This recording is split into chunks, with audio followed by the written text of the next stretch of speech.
Man, I want to say a lot, but probably the biggest things that people know me for at this moment is WealthFit. And so WealthFit, Bilal, is the Netflix, as I like to say, of wealth education. And what I mean by that is budgeting, savings, how to make that money last, everything to how to take that money and invest it, and then finally entrepreneurship. And then we've got some cool like time management stuff. And so basically, it's an online learning platform, kind of like Udemy or Masterclass, but we're all focused on wealth creation topics. And so that's one thing that I'm behind. As you mentioned earlier, from my past businesses, I was asked to actually bring back my IP, if you will, my specialized content, and create a new offer, if you want to call it that, called Reinvent Your Offer. And so that's where I'm showing people how they can, quickly scale with a great offer. Or if they have something right now and it's kind of flat, not where they want to be, how to do that. And so that's a whole education business that we're building out right now as well.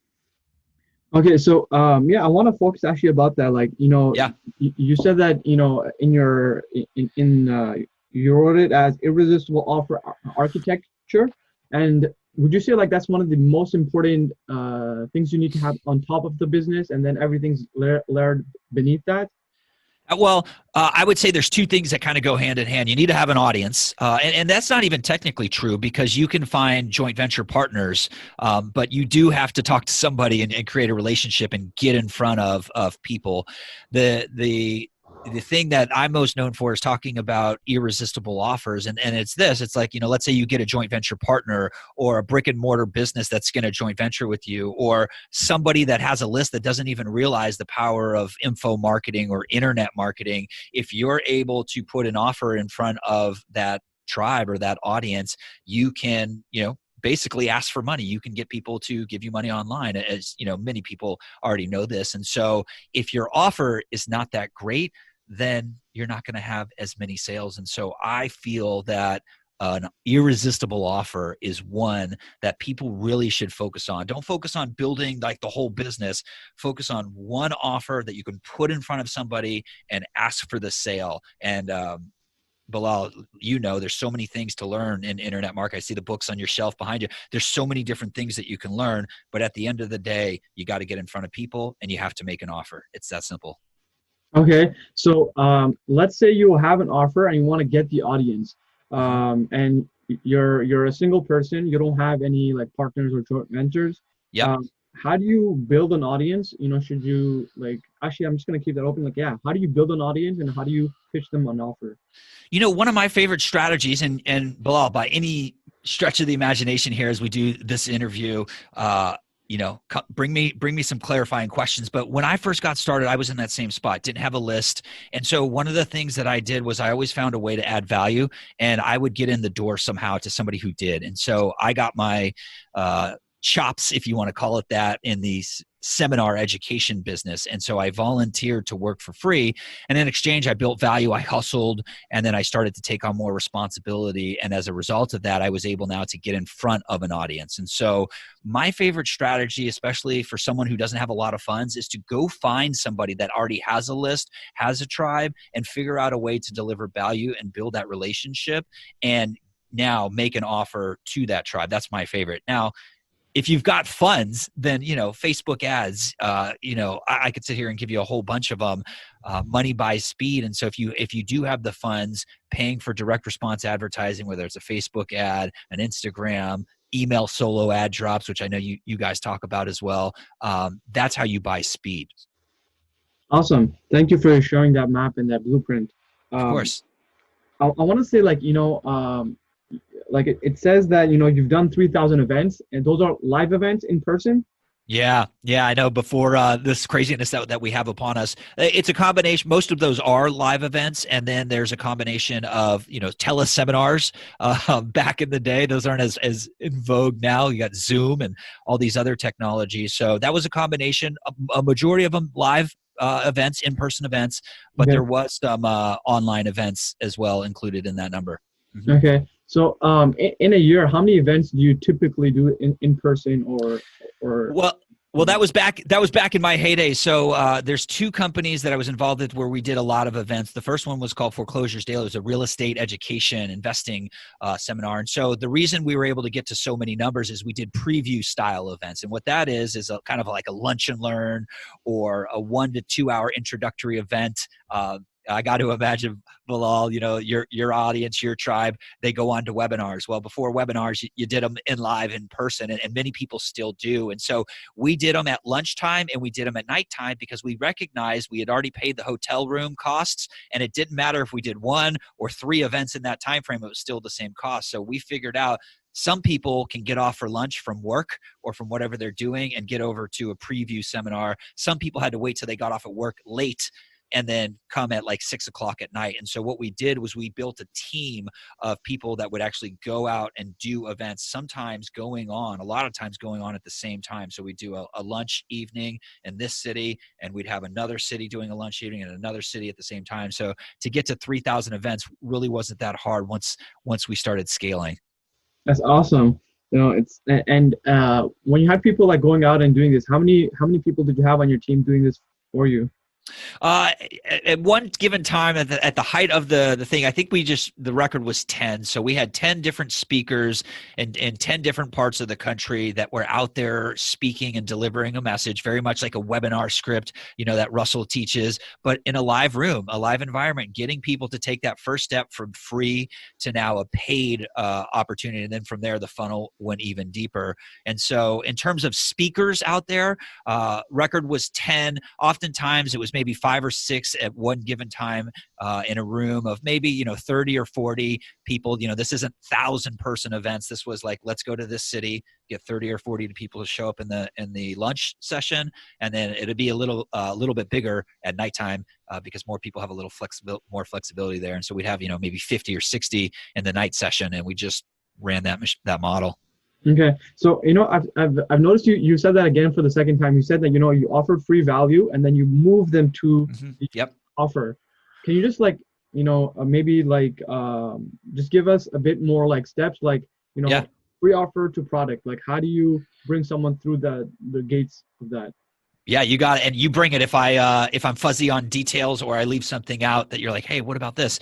So again, I might be dating myself here. So this was the fun times when we were doing newspaper. And let me interrupt myself here, Bilal, and say, listen, just because I might say something's old school or it's like newspaper, like who uses newspaper, or I'm never going to use newspaper. I get it, but the model still is the same. And that's the beauty of internet marketing or direct response marketing. It's just a formula. And if you look at the model, you can apply it to whatever the new technology is going to be. It'll be VR in the future. You'll be doing AR webinars, VR web, it's going to be craziness. But nonetheless, what we would do is we would have a write-up in the newspaper. We would do email marketing as well. And then we had people on the ground that would invite people to a 2-hour seminar, preview seminar. Now, we would also bribe them, if you want to call it that, meaning like some people, the thought of coming to a two-hour class, maybe not. But when they came to it, we would give them a gift. And I'm sure, people have seen this if they get direct mail. When you come to the eBay seminar, or when you come to this internet marketing, we're going to give you a digital camera, or we're going to give you, the power pack set. And so what we would do is we would give people crazy value and educate them. And then we'd make an offer and say, listen, if you want to go more in depth in this, we've got a program that you can join. And so the value most of the time for people was the actual education of like, listen, this is possible. Here's the steps that you can take. And if you want us to help, here's how that works. Okay. So when you bring someone over to the event, your main goal is to create belief that they can do this and it's possible for them. That's right. Absolutely. And just demonstrate that the system, that there is a system, there's a methodology, there's a process, and everybody should be doing this, whether you're in fitness, whether you're in online marketing, whatever, even a brick and mortar. People want to understand what the value is. They want to see case studies. They want to see how it's going to help them. And so when you get someone live, a lot of people love that. I know right now that's a little bit trickier, especially in a live environment, but on a Zoom call, they can still do this. They want to read you. They want to get a sense of who you are, what you're about. They want to be able to trust you. And so we would do all of that in a live setting and still do to this day, barring, the situation that we're in now, to get people to go to that next step. Okay, sweet. So let's like now move on to, how you got started into business. Like, did you have someone in your family who influenced you? That's a great question. So my mom's was always entrepreneurial, and so she'd have side hustles. Like this is back before they invented the word, like before the word became trendy. And so she would do like ceramics. She was very creative, still is. She would do ceramics on the side, and we'd go to fairs, and she'd sell it. She turned me on to eBay like back in the day. Oftentimes she was buying, and then she's like, "Oh, I sold some stuff," and I'm like, "Really?" And so I jumped on it because of her. And so I always had that, but she mainly was like, she had multiple careers, I mean, a lot of jobs. So she wasn't like a full on entrepreneur, always a side hustle kind of thing. And so I didn't think about that much. And I was on the path to like, I went to university and I was going to go get a job. And that's when my whole world changed because I read Rich Dad, Poor Dad. Have you read that one? I've read that one. I have that book. I just want to ask, what did you study in university? You know what's interesting? Information studies. So let me break that down real quick. It's the same school that a librarian goes to. Now, here's why I did it.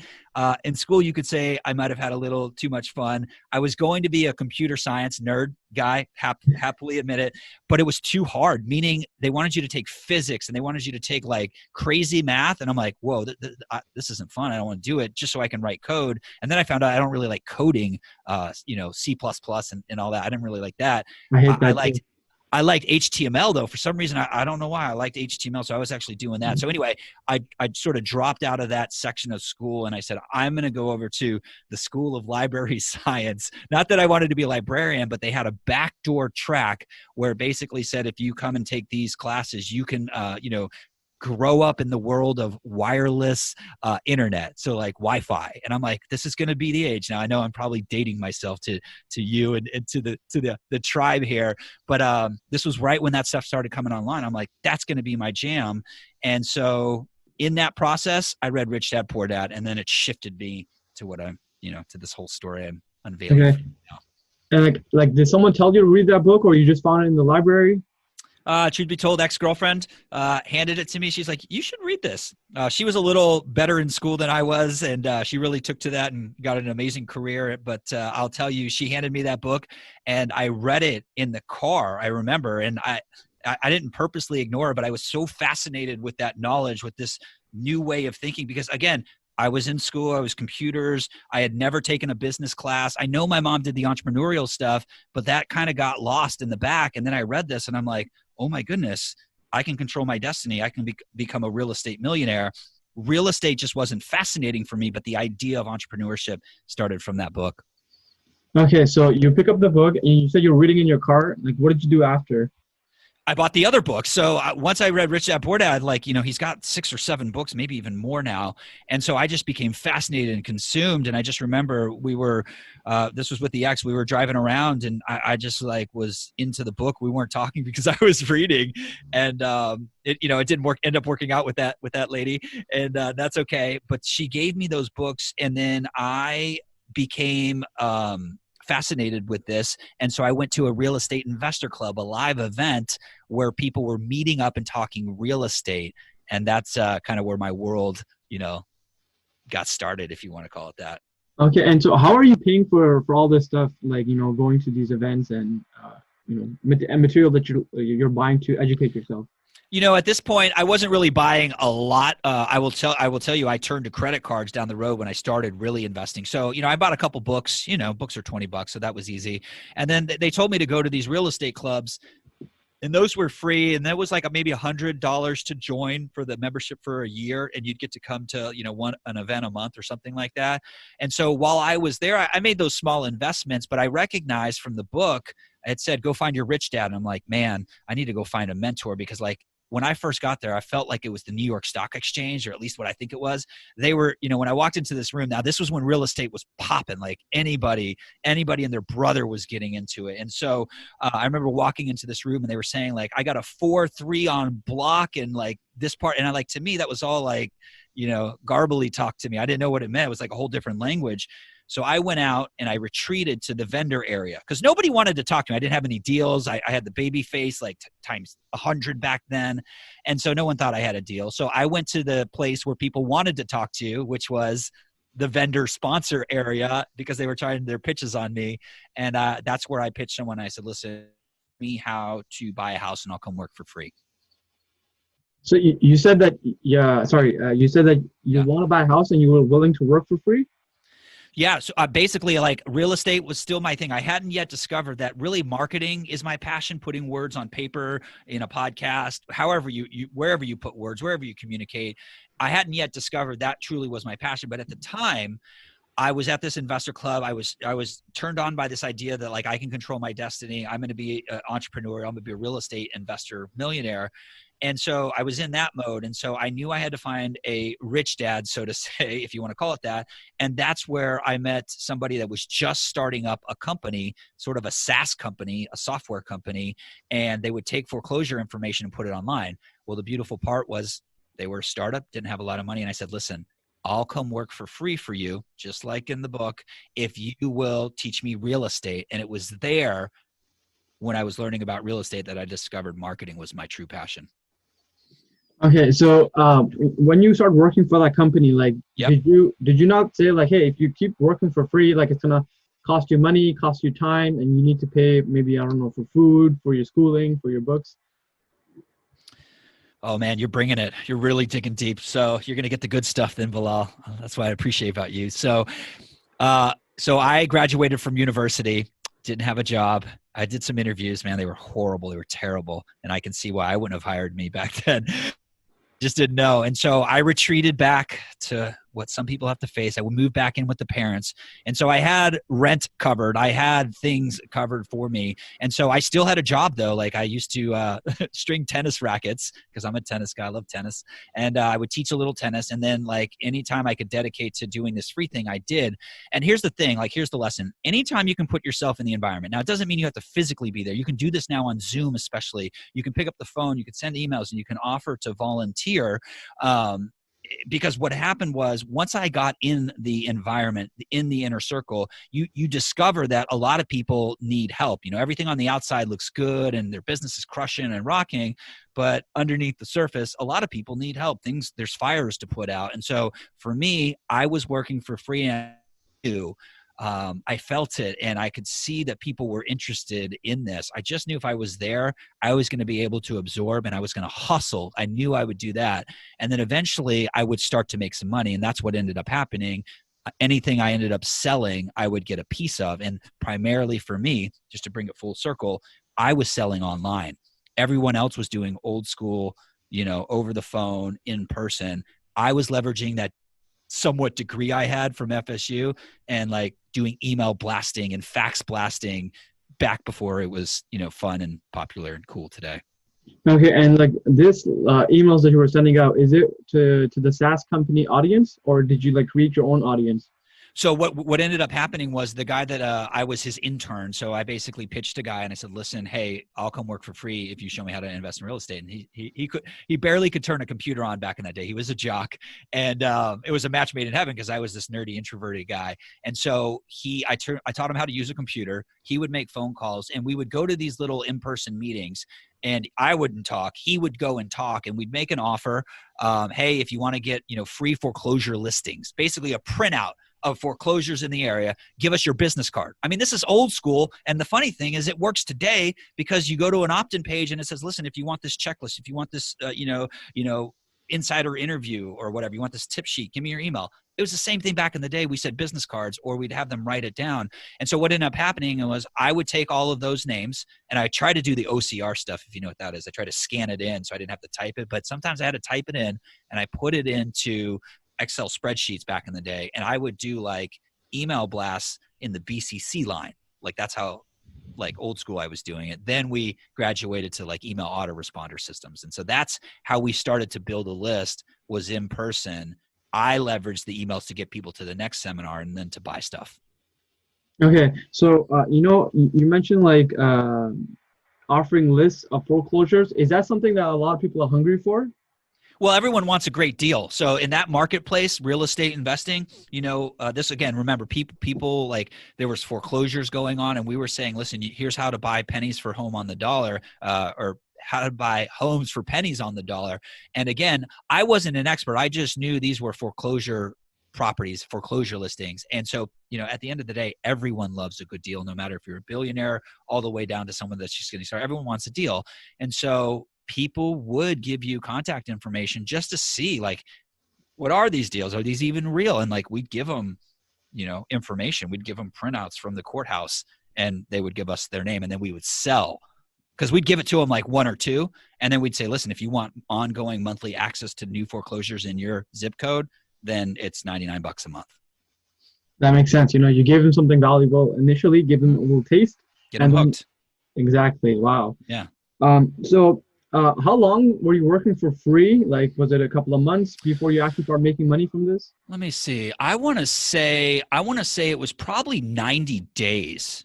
Honestly. And so what ended up happening was the guy I was working for, I was an intern, so I wasn't getting paid, but I was working for him essentially. And so he was smart, because he recognized, man, this kid's young. He showed me how to use a computer. I should figure out a way to keep him around. So what ended up happening, I was still intimidated at the time to like sell people and talk to people. And so what he would end up doing is, like, if I set up a meeting, or if I did follow any excuse that he could like kind of show his partners, like, hey, Dustin was in on this sale, even though I didn't close it, he would do it. And so I started to like get small little paychecks. And then I was like, oh, this is cool. This is exciting. And what ended up happening is the company started to grow. And because everyone was doing old school phone and in person, and here I was doing HTML coding, and I was doing email blasts, they're like, hey, you're our marketing guy. And so that evolved into like a paying gig plus percentage. And that's how that worked. Okay. So like, when you were doing all these email blasts, like, did you know what you were doing, or were you just like throwing out okay. No, I think about some of the emails, and quite frankly, I wasn't even writing copy at the time. And then I realized, like, man, I should learn how to write copy. And what I mean by that is, like, understanding whether you write it down or speak into a microphone, understanding how to be influential, understanding how to be persuasive. It doesn't matter what you're selling, doesn't matter what industry you're in. And for life, you'll be able to use that skill. So I was fortunate to recognize that. But when I first got started, I was just all tech. It was, man, I know how to use a computer, and I just did Google searches, and I'm like, oh, we can take these emails and we can put it in here. So I would do the emails. I'd get copy from like the sales guy or the speaker, and I'd just get copy blurbs and I'd put it in there, and it worked, And so then I started to get some results, and then, then I started to really get into marketing and then control my own destiny. Okay. So for the first 3 months of not getting paid, were you like, thinking of stopping or quitting, or maybe like your financial situation was getting hard? No, not at all. I was so hooked. In fact, it's like when you probably discovered internet marketing, or like, if you think about it, you become consumed, and you're like, okay, I'm skeptical at first. Like, is this even real? Then like it becomes a little more real because you start educating. Then like somebody, you make friends with people, someone starts getting results. And then maybe you actually make that first dollar online, and you're like, oh my goodness, right? And then you spend, you 100 triple down on it, and you spend like 10 grand because you made $1, right? Because now you're hooked, right? You're like, oh my gosh, this works. But then you go overboard and spend so much money. You invest money in your education, which is a great move. But then you're like, oh my goodness, I only made $1. But then it starts to kick. So for me, and I get this, it's not for everyone. I was fortunate. I moved back in with the parents, right? I was hustling still. I still had an hourly job, stringing tennis rackets and teaching tennis. And so I just figured out, in my situation, I just figured out how to make it work. And I know not everyone can do that, but they can do some form of that. Right. So, I can see that you were doing a lot of stuff, right? Like, you're saying you're willing to move back to your parents. Some people can't do that. You're willing to keep doing your day-to-day job, with tennis. And you were also willing to put in a lot of free time, so that was a lot of sacrifices. Yeah. What was your vision that you wanted to get, and being able to do all of these sacrifices? Man, Bilal, I think it was just like, the other thing I found at the same time was like personal growth. So I had a mentor at the start of this who was one of the speakers, and I'll never forget, he would give me a book and I'd read it, and then he'd ask me questions about it. And it blew his mind away because, he had spoken to a lot of people and made recommendations. And here I was, this young, hungry kid, because I had never been exposed to this stuff. It wasn't like I was reading it before. Like, he'd tell me, go get a book. I'd read it. And I was like, whoa, like, I'm trying to think and Grow Rich and How to Win Friends and Influence People. Like, I was reading these books and I'm like, wow, this is awesome. And so it was this personal growth journey for me. I was growing, I was expanding, and then I was learning marketing for me. And so I was just fascinated. I was hooked, and I wanted to learn more, and I wanted to be better. And I wanted to figure out, how do I put words into something and get people to take action, donate, come to a seminar, give me money. And that was my fascination at the time. Okay. And like you're hungry, you're learning. How many hours of sleep are you getting at this time? Oh man, probably less. I mean, I remember drinking a lot of Rockstar energy. You know what a Rockstar is, Yeah. Bilal? You do? Okay. I didn't know if I was dating myself with that one too. So I remember drinking a bunch of those. I don't think I was like hustling like right now, my little routine right now, because I got kids and stuff. I get up at 4 a.m. almost every day. Some days it's like 4:30 because I'm hurting, or the baby's crying or whatever. But I get up at 4 a.m. I wasn't doing that stuff back then. I was more of a night owl type of stuff. But I don't think it was crazy. I don't think it was like I was killing myself to sleep 3 hours. Although I do remember one time where like we had something going. I went to an office. I got my little boom box with a CD back in the day, and I had techno, and I had like 3 rock stars. And I'm like, I'm just going to stay up all night tonight. I'm going to turn, the lights off. I'm going to the office that they gave me access to. And I just cranked out on like designing web pages and emails and stuff like that. But I wouldn't do that today. And so what was your motivation to actually let's say you did all of that. Like, did you get any positive results? Yeah, absolutely. So let me give you this story. So again, I know it sounds crazy, but like I was super introverted, couldn't talk to people. And so what happened was I read a Dan Kennedy book. So you'd mentioned I'm a co-author with Dan. And so Dan really started this next level for me. It was Kiyosaki that got me into real estate, but that really wasn't my bag. But it was Dan Kennedy who taught me about putting words on paper. So what I did was, he said, if there's a customer list around, the easiest person to sell is somebody that's already bought from you or a company. So I asked, is there a customer list? And they said yes. And I said, okay, great. I'm going to take that. I'm going to put it into Excel. And I actually did direct mail.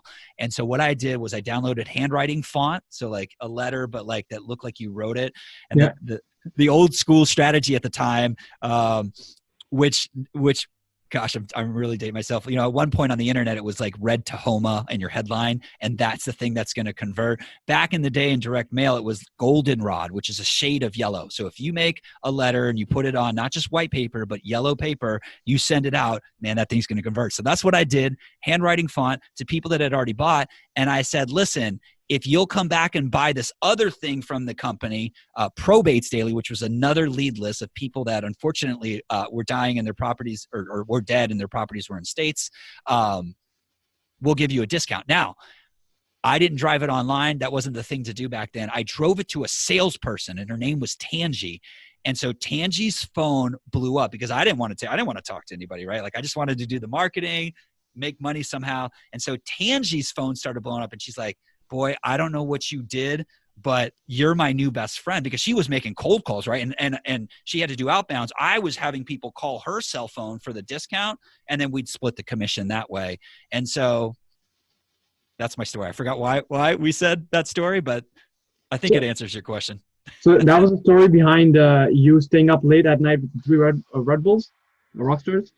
No, I forgot what you had asked me before, but the story, what I wanted to communicate, like I was afraid to do something. And so I pushed it to a salesperson, and I still got a result. So like that, that's what your question was, like, what was the result that got me hooked? Well, that result hooked me because I wrote a letter, sent it off, and an action happened. People started calling in. And I was like, whoa, this is like magic. Remember, I never took business. I never took psychology. I didn't know about selling at the time. And I'm like, wow, I wrote a letter, I sent it out, and it magically people started calling in.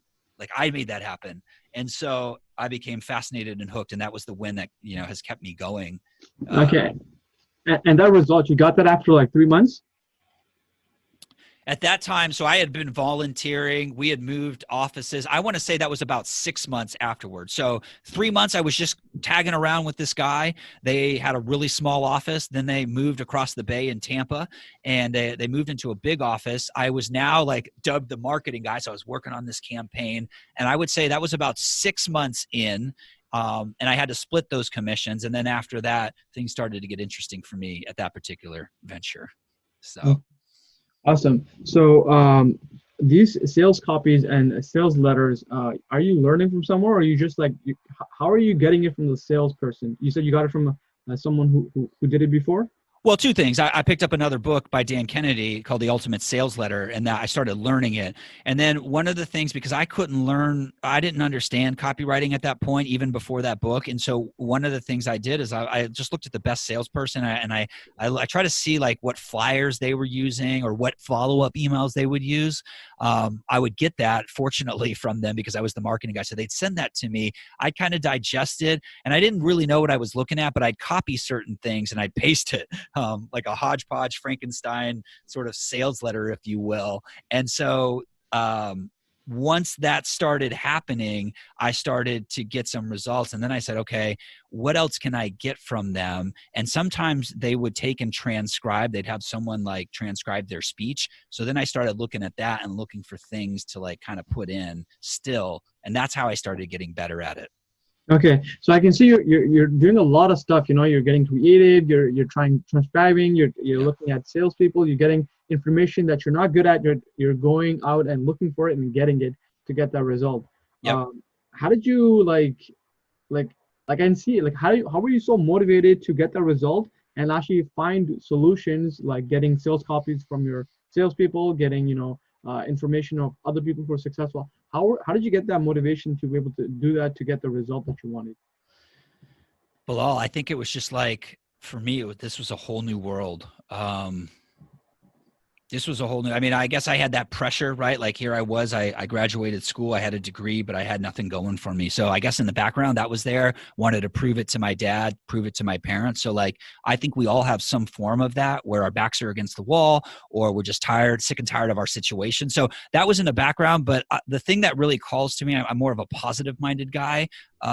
The thing that really called to me, like this was a new fascinating world and I was hooked. It's like when you play a video game for 24 hours straight, if you've ever done that, or at least, all night, like you become hooked, you become fat. It's like, I just got to get to that next level. I just got to get to it.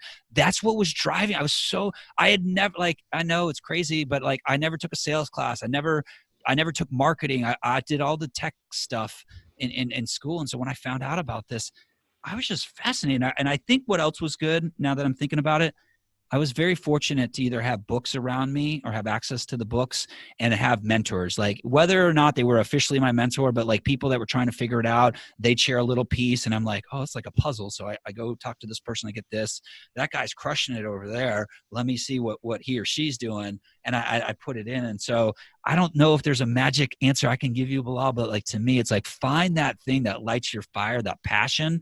And like, you're going to run through walls. Like it's going to be 2 at night and you're going to be tired, but you're like so jacked up and excited. Your job is to find that and discover that.